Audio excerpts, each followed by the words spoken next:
जिंदगी बड़ी अजीब सी हो गई है। जो मुसाफिर थे वो रात से नहीं आए, जिन्हें चाहा वो साथ नहीं आए।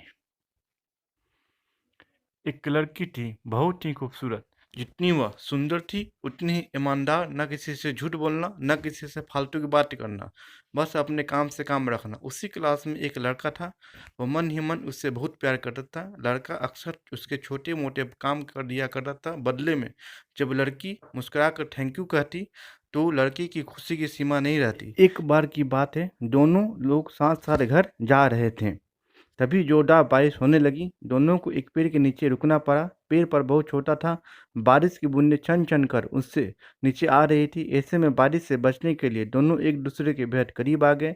लड़की को इतने करीब पाकर लड़का अपने जज्बातों पर काबू न रख सका। उसने के लड़की को प्रपोज कर दिया।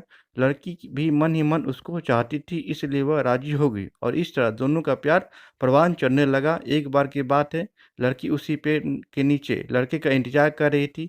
लड़का बहुत देर से आया। उसे देखकर लड़की नाराजगी से बोली, तुम इतने देर से क्यों आए? मेरी तो जान ही निकल गई थी। यह सुनकर लड़का बोला, जाने मन, मैं तुमसे दूर कहाँ गया था? मैं तो तुम्हारे दिल में रहता हूँ। तुम्हें यकीन ना हो तो अपने दिल से पूछ लो। लड़के की इस प्यारी सी बात को सुनकर लड़की अपना सारा गुस्सा भूल गई और वह दौड़कर लड़के से लिपट गई। एक दिन दोनों लोग उसी पेड़ के नीचे बैठे बातें कर रहे थे। लड़की पेड़ के सहारे बैठी थी और लड़का उसकी गोद में सर रखकर लेटा हुआ था। तभी लड़के बोले, जानू, अब तुम्हारी जुदाई मुझसे बर्दाश्त नहीं होती। तुम्हारे बिना एक पल भी मुझे 100 साल के बराबर लगता है। तुम मुझसे शादी कर लो, नहीं तो मैं मर जाऊंगी। लड़के ने झट से लड़की के मुंह पर अपना हाथ रख दिया और बोला, मेरी जान, ऐसी बात मत किया करो। अगर तुम्हें कुछ हो गया तो मैं जिंदा कैसे रहूंगा? फिर वह कुछ सोचता सोचता हुआ बोला, तुम चिंता मत करो, मैं जल्द ही अपने घर वालों से बात करूंगा। धीरे धीरे काफी समय बीत गया। एक दिन की बात है, दोनों लोग उसी पेड़ के नीचे बैठे हुए थे। उस समय लड़के का चेहरा उतरा हुआ था। लड़की ने पूछने पर वह उदास होकर बोला, जान, मैंने अपने घर वालों को बहुत समझाया पर वह हमारी शादी के लिए तैयार नहीं है। उन्होंने मेरी शादी कहीं और पक्की कर दी है। यह सुनकर लड़की का कलेजा फट पड़ा। उसका मन हुआ कि वह जोर जोर से रोए, लेकिन उसने अपने जज्बातों पर काबू पा लिया और बोली, मैंने तुमसे सच्चा प्यार किया है, मैं तुम्हें कभी नहीं भुला सकती। प्लीज़ मुझे माफ़ कर दो। लड़का धीरे से बोला, वैसे अगर तुम चाहो तो अब से हम एक अच्छे दोस्त रह सकते हैं।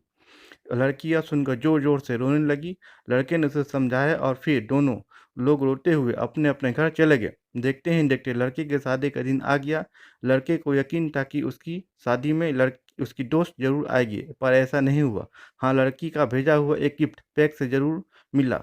लड़के ने हाथ कांपते हाथों से उसे खोला। उसे देखते ही वह बेहोश हो गया।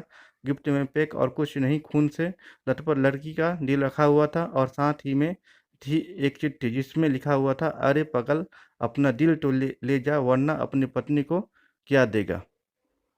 दोस्तों, हमारी ज़िंदगी का सबसे खूबसूरत एहसास प्यार ही है, जो हमको आपको हर किसी को होता है। पर क्या हम उसको अपना पाते हैं? कभी हम गलत तो कभी साथी गलत, दोनों ही तो सही, घर वाले गलत, पर क्या प्यार गलत होता है? नहीं।